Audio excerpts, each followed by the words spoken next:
What I have for you today is an interesting case from Finland about the effective provision of double tax relief in case of a mutual agreement procedure. And the building you see here in the background is the Administrative Supreme Court of Finland in Helsinki. And here is the decision itself, written in Finnish, which is a language I do not read or understand at all. So we're very grateful for DeepL and for Google translations. So let us have a look at the facts. You had France and Finland involved here. AOI is the taxpayer in question. I assume it was the parent and it had a principal structure, but that's not necessarily the case. The court doesn't say anything about that.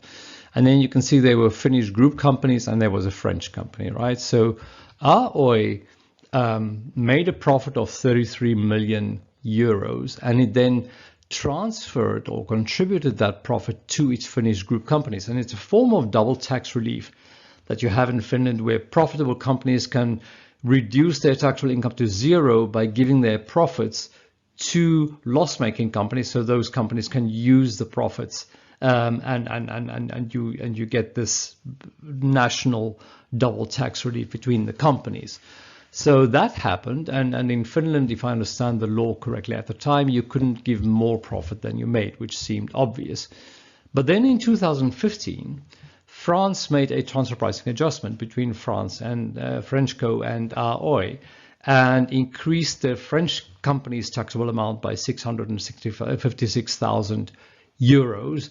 The companies went to a map under the EU Arbitration Convention, so not under the French-Finland double tax treaty, even though there was an old treaty from 1970 in place.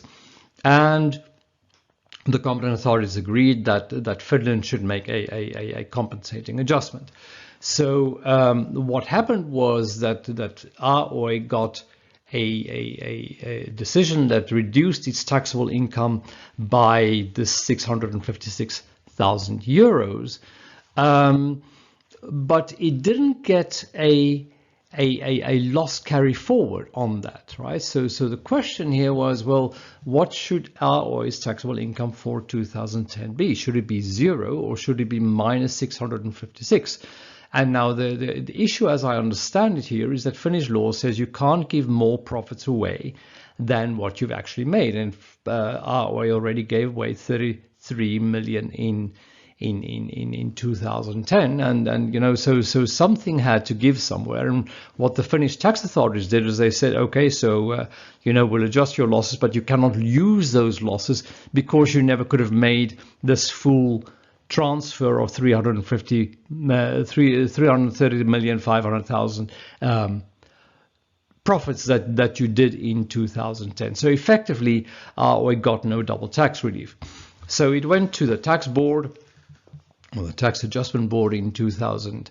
It litigated the case, and in 2019, November 2019, the tax adjustment board said that AOI should be able to get this loss carry forward. What happened thereafter was that the tax authorities appealed the case to the Finnish High Court. The Finnish High Court reversed the adjustment board's decision, saying, no, you know, you can't get this relief under national law because that's not the way that the group loss relief works in Finland. And then AOI appealed the case to the Finnish Supreme Administrative Court. And a 10-second commercial. If you want to learn more about international taxation or transfer pricing, or treat yourself to an all-round update, or if you want your team to learn or stay updated, please visit my online courses. If we look at what the lower court said, first of all, the Tax Adjustment Board said in 13 November 2020, it approved the company's secondary request to confirm the loss of the company's business income for 2010 year at 656,339 euros, right?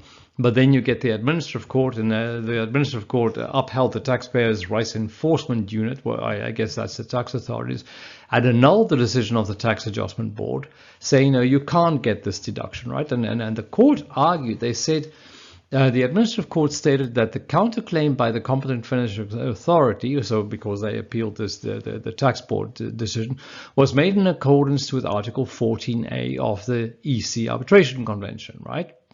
When double tax connected with associated transactions has been eliminated in the incomes business is not subject to double tax in this respect. So that's the EU Arbitration Convention. But then it says the EU Arbitration Convention does not guarantee that a negotiated settlement reached in a mutual agreement procedure under the convention will always lead to a countervailing adjustment at the national level. It is not possible to extend the deductibility of group relief on the basis of the arbitration agreement. The application of Article 6 of the law on group relief is not limited by the submission of regular tax returns, but precludes the confirmation of a loss to the company in the present situation. So basically what it said, as I understand the case, is this Article 6 of this group relief law overrides the arbitration convention, and even though you could get the double tax relief under the arbitration convention, I mean, you can get the amount, but we're not going to allow you to carry that loss forward. We're not going to make a official tax loss for you, which basically means that you're not implementing the arbitration decision, and that's exactly what the Supreme Court decides as well.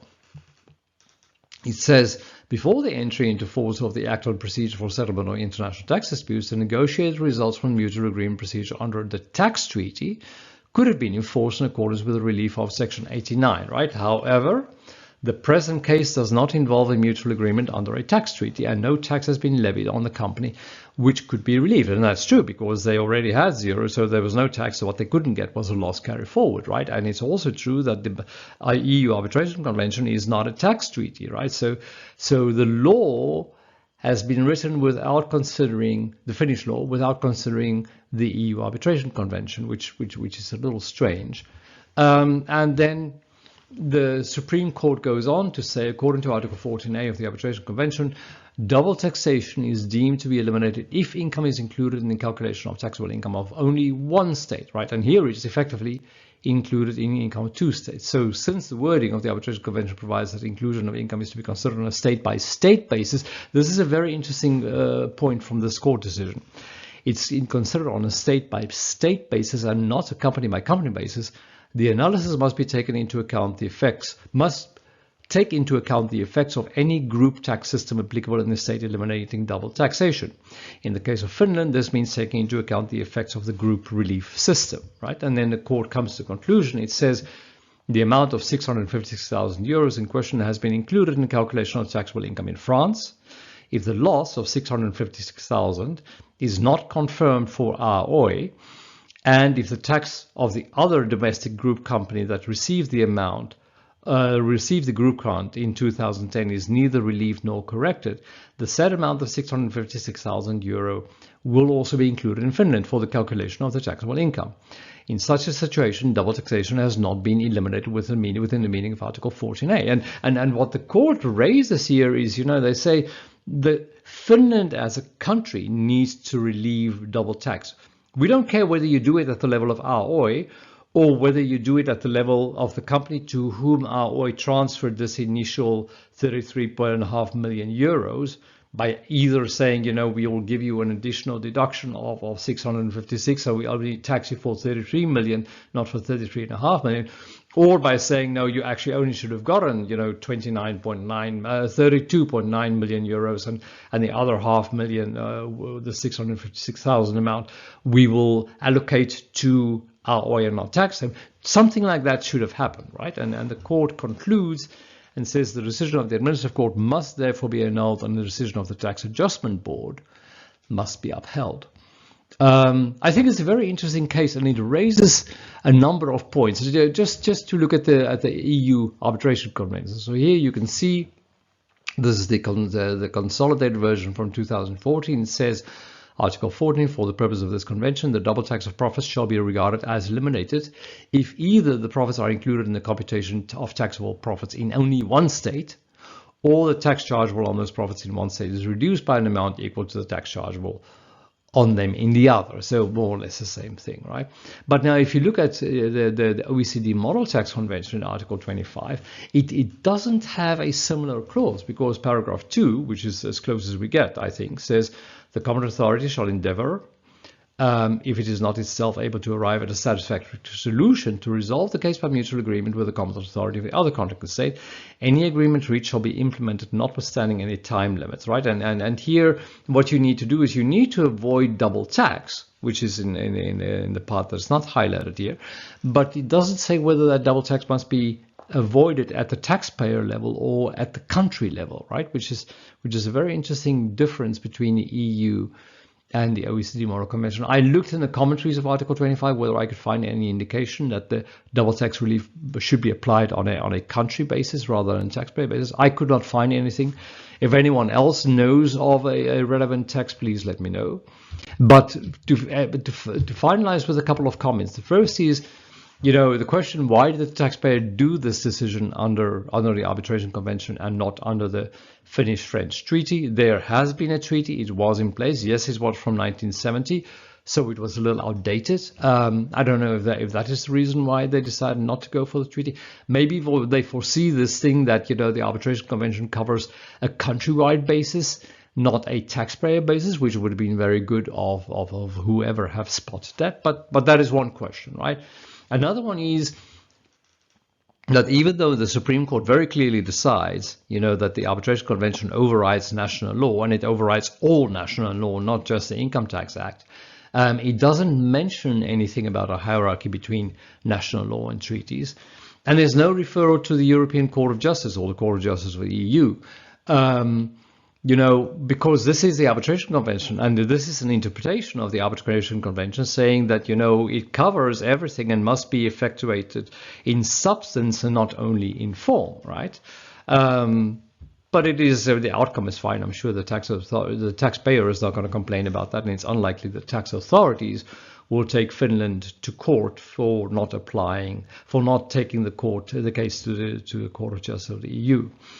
And then what is interesting is the Supreme Administrative Court did a fantastic job as far as I'm concerned, but it doesn't mention any instruments of treaty interpretation either. It did interpret the treaty.